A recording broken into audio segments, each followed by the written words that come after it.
Okay, so tying it all together, I just rewatched what I had recorded about the screen around you, and there's just like a little bit more that I wanted to say. And one of the things that I keep reading, that I've been reading for months, is that trauma is held in the body, uh, and there's a few approaches that from a clinical side, people are trying, like somatic experiencing and something else I'm blanking on, but basically, when we experience trauma, whether it is a one-time event or ongoing developmental trauma or just ongoing trauma, we hold this in our body.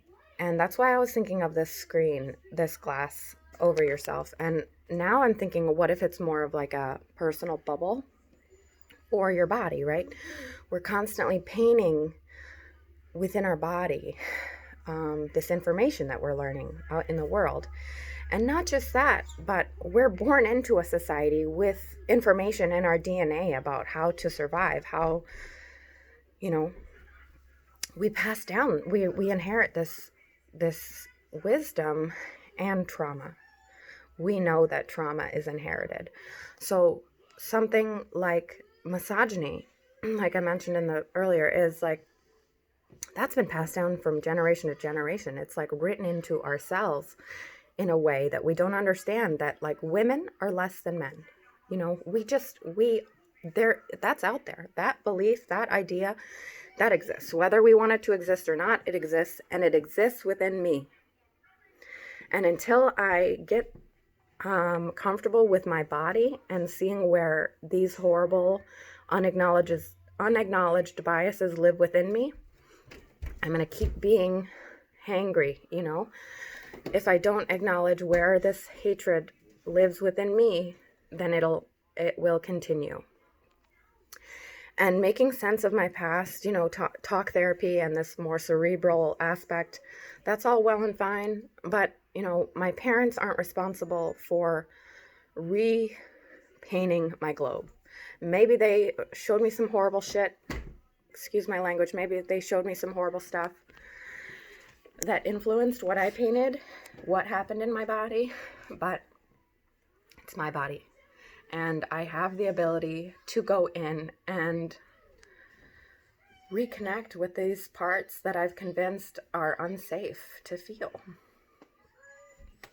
I'm waiting for Resmaa Menakem's book, My Grandmother's Hands, which talks about generational trauma and how to move the body. So that's where I'm heading, is like really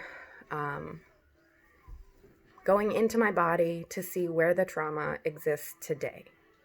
I'm glad I've made sense of my past. I've thought a lot about how my brother died and, all that kind of stuff. That's great. And I'm not saying I'm going to stop doing that, but it's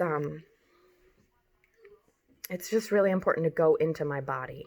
That's where the trauma is held and where these unacknowledged biases live, including racial issues. I stand with Black Lives Matter, and I know I have a lot to learn and a lot to unlearn and a lot of space to clear within myself to open up to the wisdom of everyone else. And I'm really thankful to be having the realization, but it's scary. Like, I haven't wanted to say, I haven't been ready to get to this point where I say, like, yes, those hurts, the stuff I experienced was horrible, but I'm the one holding the paintbrush for today, and it's not like a flip of the switch. I can't just get rid of the bubble that I've painted around myself, the hurt that has been ingrained in my body, but I'm ready to try.